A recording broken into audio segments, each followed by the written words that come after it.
All right, welcome back here to the Chase and Big Joe Show live at the Omni Nashville Hotel.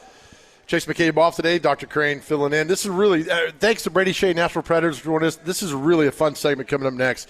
We're joined by Ron Cook, who started the Quarterback Legends Club back in the 90s, and it's all the NFL legends and the quarterbacks got together, had a foundation, did great work around the country and over for many, many, many years. Ron joins us now. Ron Cook. Ron, how are you, buddy? I'm doing great. Thank you. Thanks for doing this. I'm telling you, man, you were my childhood. Yeah. Right? Do you hear that all the time? Once in a lifetime to even get to hang around 2 or 3 of these, let alone 32 of the biggest names that ever played the game. So, now tell us the genesis of how the Quarterback Legends Club started back in the 90s.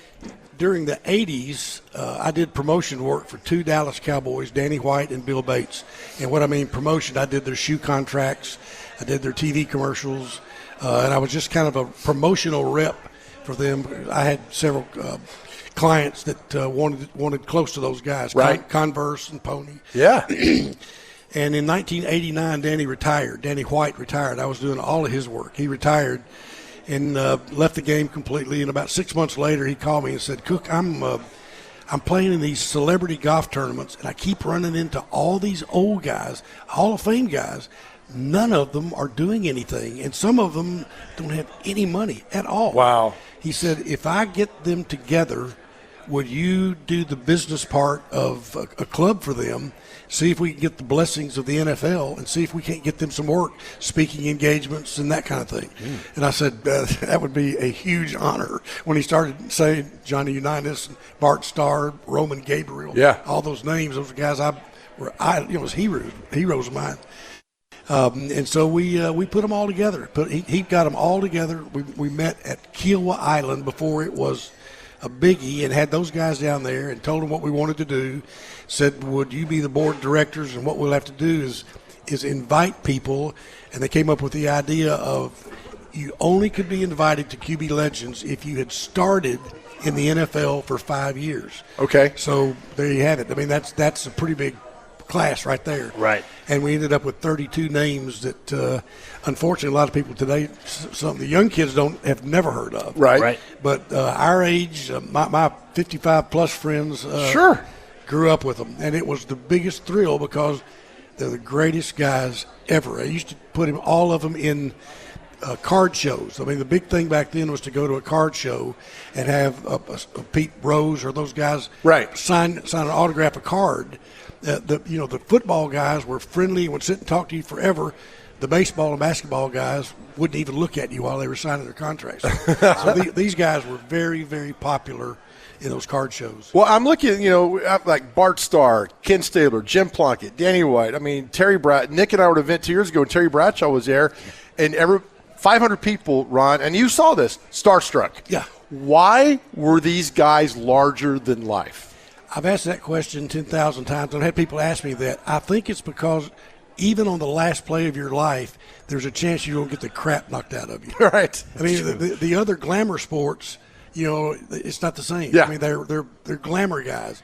Football players get the crap knocked out of them. Right. Several times during the game and afterwards. But they were all just so down to earth. I mean, they'd all sit down and have a beer with you or talk forever. Yeah, I mean, it's great. You had a great relationship with who I think is just – I've been starstruck twice in my life, all right? One time was a local celebrity here. The other time was Ken Stabler. I was starstruck, and I met him in the early night before social media. You were very close to Kenny Stabler. And people are like, oh, that's an urban legend. But from what I've gathered, all these stories are true. They are. Right? All these stories are true about Stabler. They are. I got to be closer to Kenny than any of them. Excuse me. And I don't really know why. We really seem to hit it off. And, he was always known as the bad boy. But his bad boy meant he stayed up late and he drank late. He didn't beat people up. He didn't beat women up. He didn't. He was just you've heard the expression, how I used to learn the playbook by the light of a jukebox. Yeah. It was truly Kenny. Yes. But we got to be very, very close. In the last 20 years of his life, we were actually very best friends. I even preached his funeral. Oh, wow. It was just an amazing guy, really an amazing guy, and I loved him. I mean, I really loved him like a brother. He was different because the way he treated people. He treated everyone as though they were the CEO of the biggest company. He didn't scooch up to anybody. People would stop him in the airport, and he'd stop and talk as long as they wanted to talk. He was something else. That's great. Really a great guy. And all those stories are true. Oh, I love it. Ron Cook is with us. He founded the Quarterback Legends Club, and all these stories are great. You got a million stories, right? I think there's Bill Wade on here, who's a Nashville legend, and you got up close and personal with all these guys. Yeah, absolutely. Yeah, Bill being a Nashville guy, all the quarterbacks really wanted him in the club, and his health got really diminished in the last several years that we were together. But those guys always would come to see him at the nursing home, and he had several active years with us. That was really an amazing guy. Yeah, when it comes to all these amazing players on this illustrious list, Joe over here, anytime he hears the name Manning, he goes into this weird Peyton Manning schfunk. I don't know how to describe it. But one of the key names in there, Archie Manning, what was he like as just a human being? Like you just mentioned with all these guys, they made you feel like you're larger than life. You're the biggest person in the room. What was he like in regards to all the other players? The best of the best. Yeah. He literally was the best guy, and he was the best guy to be around. He would do anything you asked him to do. He had no ego whatsoever. And, to put it in perspective of ages, when he was in our club, Peyton and Eli were just in high school and junior high and high school, and he knew they were good athletes, but he had no idea they were going to be what they were. Archie was the best of the best always, an amazing guy. So before getting into the NFL Legends Club, before getting involved with Danny White, why did you want to get into this type of industry? I did a bunch of promotional work with Barbara Mandrell back when she was the biggest name in business. She was country before country was cool, right? Exactly right. She and George Jones, yeah. But she used to have a celebrity softball event in Nashville to raise money for Vanderbilt Children's Hospital. And so I was helping her put that on. I was one of her co-captains to put that event on. And she was good friends with Danny White, Walter Payton, Ray Guy. Yeah. Good. And so she would invite them to come in to her play the softball thing. Well, I got to know those guys from that because we had a whole weekend to be together. And Danny White stopped me after a couple of them and said, do you ever do any promotional work for athletes like you do for Barbara and Louise Mandrell? And I said, yeah, I love, getting sponsors to back them for events and golf tournaments, whatever. Yeah. And Danny said, would you take a look at working with me? And I did. And I got Bill Bates to be friends with Bill Bates, do the same thing with Bill as I did with Danny. But I really started with Danny and did all of Danny's promotional stuff until he retired. And then that's how it kind of bled over into all the other quarterbacks. Did you ever think it would get to this? Oh, no, never. Yeah. And even when I went to the NFL and sat down with them and said, I want to put all these guys together, and I need to get your blessing so that I can book them, but I want to be able to use the NFL logos, marks, the team logos, team marks. And at first they were like, I don't think so. then, Shocker. Yeah. But then when they saw we were really serious and that we really what I tried to do was put them together in groups. So when a sponsor would call and wanted to know, can I get a quarterback? Terry Bradshaw was the most expensive of any of them we had. Bart Starr was the second most expensive to come do an outing or make a speech or whatever. But then I would say, but you know what? I can get you 2 or 3 other names, not quite as big, but they got great stories and they're Hall of Fame type guy. And so the NFL liked that I was trying to promote them in groups of 2 or 3 or 4. Yeah. And it worked for 20 years. Yeah, when we did the Terry Bradshaw thing, by the way, Ron Cook is with us, started the Quarterback Legends, NFL, all these great quarterbacks, man. It's it's like my childhood I'm looking at right here. Did you ever get it? When Nick and I did the thing with Terry Bradshaw, I took a moment, Ron, to look at people, Terry was signing autographs, of standing in line and how excited they were, right? Because it's Bradshaw. Did you ever take a moment to look at the crowd when a Y.A. Tittle speaking or a Bart Starr and just see their faces? Unbelievable. These guys were really, really idols to a lot of kids and the kids' fathers. The fathers would bring them to the card show for the kid to get an autograph, but the father was the one sitting there with his mouth hanging open, right? Wanting to meet the guy. But let me tell you about Bradshaw. You've mentioned him a couple of times. Bradshaw was the best public speaker out of all those guys. Oh, yeah. I mean, even Bart and Joe Theismann, those guys were pros. But Bradshaw would memorize the star players. If a company hired him to speak at their convention, Bradshaw knew the name of every one of the C people there, the big people. Yeah. But he knew the salespeople and what their records were and what they did. So I went to one at Opryland where he came out and spoke to a group. And about 2 minutes into the thing, he went, "Where's Joe?" Joe, and the guy stood up. He went, "Congratulations on your year. It was unbelievable. You broke every record." And, well, where's Manny? I mean, congratulations. And this is an Opryland where a big crowd was. Yeah. He spoke the whole time. Everything was personal, took questions.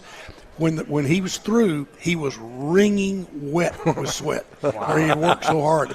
But he was a great public speaker. I did an event. Everybody loved him. I did an event. I think I asked 3 questions. He spoke for an hour and a half. Right. I mean, he just took, but that's the thing with all that. All right, we'll take a break. Ron Cook is with us. He founded the Quarterback Legends Club. I mean, I got 1,000 questions before we come back because here's the thing, Ron. When I'm looking at this list of these legendary quarterbacks that you all worked with, I see my grandpa. Yeah. Because I watched in the 70s, we watched football together. I see my grandpa in this. I'm filled with nostalgia right now, which is amazing. So more with Ron Cook on this. This is a really cool segment with us right here. We're live at the Omni National Hotel, right here, 102.5 The Game. Welcome back to the Chase and Big Joe Show live at the Omni National Hotel. Chase off today. Dr. Crane's in. Fun segment here. Talk with Ron Cook. He was the founder of the Quarterback Legends Club, the NFL. Worked with all the iconic quarterbacks. All right, you took all these guys on HSN, right? And they had the trading cards and everything. Putting football players on camera is either the best thing or the most hilarious thing, and I'm sure you got 1,000 stories, Ron. Let me tell you how that got started. We had quite a run with HSN and QVC. Word got around that there was one company representing all these quarterbacks, so we started getting a little attention. I got a call from QVC, and the guy said, we'd like to have Johnny Unitas come on air and sign the Duke footballs, the game footballs, and Baltimore Colt helmets. Would you put that together? And I went, I really can't imagine Johnny Unitas signing and selling his autograph on TV. And the guy went, wait. We'll fly you up here if you'll come see how we operate and then make your decision. I said, well, we'll do that. So I flew up to QVC. The president of the company took me into the room where all the stuff was happening, people calling in. And he said, just watch this monitor over here. So they were selling a porcelain-faced doll.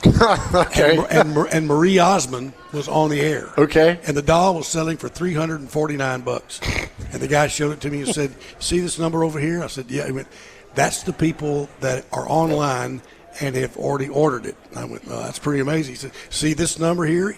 That's the people that are waiting to get online and buy the doll. And it was several thousand. Wow. I went out in the hall, called Johnny Unitas, said get your butt to QVC and bring us a box of Sharpies. Oh, yes. Holy He cow. was on air. We sold a tractor trailer load of Duke footballs and a tractor trailer load of Baltimore Colt helmets that he signed. The very next week, HSN called and said, whatever you did on QVC will double everything if you'll come down here. Oh, my God. So then I started thinking, oh, wait, instead of having just the individuals, let's do something fun. The first thing we did on HSN was a salute to Super Bowl I. We had Lenny Dawson from Kansas City Chiefs and Bart Starr from the Green Bay Packers. Come on. And we had like a Rodell helmet. On one side was the Chiefs logo, on the other side was the Packers, and those guys signed it. Sold thousands and thousands of those footballs, of those helmets. Yeah. And same with footballs. And I gave you guys a set of card set. We did a QB Legends set of cards, all 32 guys, that were collector cards. We sold 50,000 sets in less than an hour. Good I mean, it was just great. So the popularity back then, people, the nostalgia, and just like you said, I mean, people, Otto Graham or some of those older names, but they were all part of this collection. Yeah. That were really QB legends. They were the legends of quarterback. But we had great shows. Oh, I'm Great sure. shows. And all of them were. We did a salute to Raiders, never been done before. LaMonica, Plunkett, Stabler, and Blanda a real Raiders helmet with all 4 of them signed. Oh, my word. Yeah, but you wouldn't believe it. You had to sold tens of thousands of those. We did. Yeah. It was unbelievable. Did you have any idea? I mean, you knew how special these guys were, but did this bring it home how really special these Truly. guys were? But in all fairness, back then, collectibles were a bigger deal than they are today. Back then, collecting cards and footballs, anything with an autograph on it was a very big deal. So it was something very special. Is there one item that you love more than anything else? I know that's a tough question, but No, it's my Raider item. All 4 of those on a Raider helmet and a Raider football was. I still got mine at home. Yeah, I still got it. I mean, unfortunately, 3 of those guys, I think, is LaMonica still alive? No, he's dead. So 3 of the 4 have passed away. Yeah. So it's just the iconic of having those signatures. Just Plunkett. Plunkett's the only one that's still alive. And you mentioned earlier, because I said an ignorant question. I'm like, how's the Quarterback Legends Club going? And life catches up with us, right? You said, unfortunately, most of these guys have passed away. Most have passed away, and the ones that haven't passed away are they're in their 80s and some of them in their 90s. Yeah. And there's still a lot of those old injuries are really bad now. So it just got where they couldn't do the events, they couldn't come to the things, whatever. Yeah, when you talk about the card shows back in the day, now looking at the current, I guess you'd say, card market right now, would you say this is probably the baseline of the reason why a lot of these markets are just skyrocketing through the roof for price-wise? No question. No, and because of our shows with the autographs, people started questioning, is that a real autograph? Right. Then some of these authenticators started popping up saying, we'll guarantee you, we'll do a test on it, put it in plastic, and guarantee that it's the real thing. Wow. And that came from some of the shows that we did. That's fascinating. As a kid growing up collecting baseball cards, hearing all about this, it just fascinates me how the evolution of card shows have just evolved to today. No doubt. Ron, what are you doing now? I retired 2 years ago. I've retired from a company called Fishbait Marketing. We did all the we sold sponsorships to all 47 of the college bowl games. Wow. So it was a great company, still in existence. But I retired after a long time in the sports business. I know you seem very gracious and grateful you had this experience. Once in a lifetime, literally. Just to know those guys. And just out of nowhere, I'll get a phone call from 2 or 3 of these guys, Archie or just several. There's a couple that are still living. Right. That just want to talk about good old memories from the old days. How did you talked at Ken Stabler's funeral? I mean, how nervous? Speak from the heart? I mean, how do you prepare for something like that? It was so honored. I wasn't even nervous. It was just so honored. And Kenny died. I think it was on a Thursday. His daughter called me and told me that he had passed, and she said, "Don't say anything to anybody." He left us a letter that said, "I don't want the press to know that I'm dead until I've been buried." Okay, and that sounded like Kenny to me. Right. She called about 2 hours later and said, "We're only doing a family graveside service. Will you come down and talk to us?" Wow. And I said, I would be thrilled. So my wife and I drove to Foley, and there wasn't but about maybe 10 people, his sister and their group, and they asked me if I would say something. And, it was I can't tell you how awestruck I was that I was standing there by Kenny's coffin and getting to tell his family what I knew about him, because Kenny had a reputation of being wild and drinking too much and all that. But Kenny was a God-fearing guy. He was amazed at the bigness of God. He didn't like church, but he loved God. He used to sit out on his porch on Orange Beach and with a coffee cup and talking to God every morning. Wow. And we just had this very good relationship. I ended up writing a book because of a question that Kenny asked me. We were flying from Nashville to Oakland and sitting up in first class, and Kenny just being Kenny, and he just leaned over and said, Hey Cookie, what do you think about the big guy? And I said, what now? And he said, well, what do you think about the big guy? And I said, you talking about Madden, or you talking about the real big guy? He said, no, the big guy. And he wanted to know what I thought about God, and I asked him why, and he said, well, you talk about him sometimes like you know him. And I said, I feel like I do because I talk to him a lot. Right. And he was fascinated by that, but to the day he died. So I told his family that story, and he had written the the foreword in the book I wrote, and the foreword was about how much he loved his wife. I mean, his daughters, and his sister. And I got to read that to them and tell them about how much they meant to him. It was really an unbelievable experience. Last question, and thank you for doing this. You're gracious with your time. How were your feelings when you found out he got into the Hall of Fame? Was it the year after he passed away? Yeah. Coach Madden was behind that totally and pushed it hard. And I got to go to his induction ceremony, which I wouldn't take anything for. Right. But it was amazing. And he should have been in there long ago. I agree. Ron Cook, thank you. Down the road, let's talk again. This is great because I'm telling you, I see my grandpa here. This is wonderful, and it's a great feeling, Ron. Thank you so much. I love talking about these guys. I'll come back anytime. Oh, you're the best. Ron Cook, Quarterback Legends Club, started back in the 80s, and it ran for a long time. Ron, thank you for that. Thank you. We'll take a break. We have another special guest. Tell me about it, Joe. Right. One Chris Kirkpatrick from Pittsburgh, Pennsylvania, is going to join us now and talk some football coming up. You might know his name. I'm shaking. You might know he had a little one-hit wonder back in the day. We'll talk to him about that coming up. All right, this is the Chase and Big Show. Ron, thank you, my man. More. We got more. There's a good crowd. Come down and see us here at Barlon's Omni National Hotel right on 102.5 The Game.